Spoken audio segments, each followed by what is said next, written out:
Hoş gördük, değerli izleyiciler.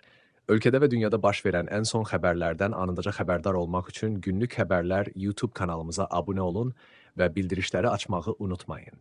Azərbaycan ərazisində martın 29-una gözlənilən hava şəraiti haqqında proqnoz açıqlanıb. Bu barədə Milli Hidrometeorologiya Xidməti məlumat yayıb. Bildirilib ki, Bakıda və Abşeron yarımadasında martın 29-unda hava şəraitinin dəyişkən buludlu olacağı, arabir tutulacağı, əsasən yağmursuz keçəcəyi gözlənilir.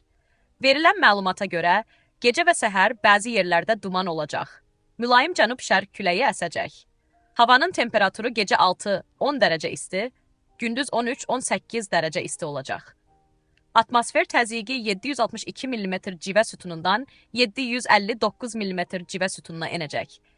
Nisbi rütubət gecə 70-80%, gündüz 55-65% olacaq. Azərbaycanın rayonlarında havanın əsasən yağmursuz keçəcəyi gözlənilir.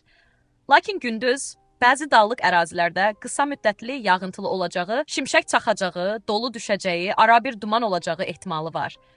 Qərb küləyi bəzi yerlərdə arabir güclənəcək. Havanın temperaturu gecə 5-9 dərəcə isti, gündüz 19-24 dərəcə isti, dağlarda gecə 2-7 dərəcə isti, gündüz 10-15 dərəcə isti olacaq. Günlük Xəbərlər YouTube kanalımıza abunə olmağı və videonu bəyənməyi unutmayın.